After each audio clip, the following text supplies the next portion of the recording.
Well, a St. John's Elementary School is facing online vitriol after hosting a pride event. The school district says it stands behind the event and the LGBTQ community, but activists say the online attacks are typical of a troubling rise in hate. Here Now's Daryl Roberts has that story.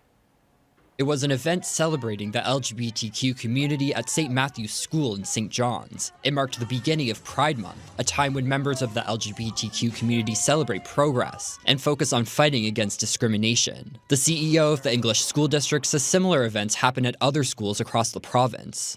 The district is unapologetic in its celebrations of Pride. Our schools do this every day for all different communities and different students and teachers. We support them doing this every day, and especially on the calendar. But staff and students at St. Matthew's have become targets of anti-LGBTQ online rhetoric after pictures and videos of the Pride event were shared by several far-right social media accounts, some with millions of followers. The president of the province's Teachers Association says the reaction has been unnerving. We've heard of threats, we've heard of very demeaning language, we've heard of, again, accusations. And as a teacher in the public education system, we do what we can to support every child that walks through the door. Trent Langdon says the NLTA stands behind its teachers and the LGBTQ community. Terry Hall says the district does too. Some of our community groups, it's unfortunate, face this every day. And so I'm not surprised that it happens. It's unfortunate in society and in our schools today.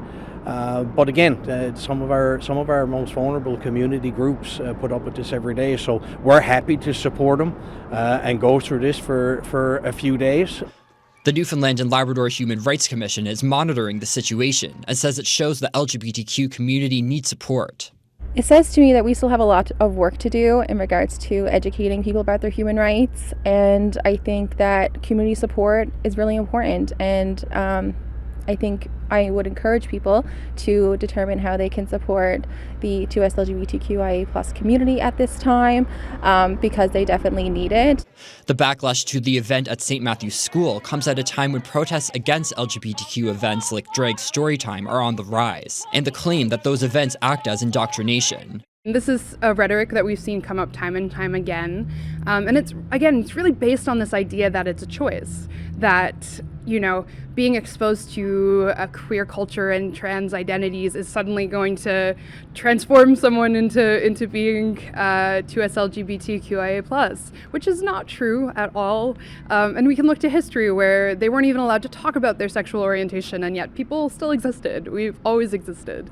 While Worthman is concerned about a rise in hate, she's heartened by community support for the LGBTQ community, and she hopes that support continues. Daryl Roberts, CBC News, St. John's.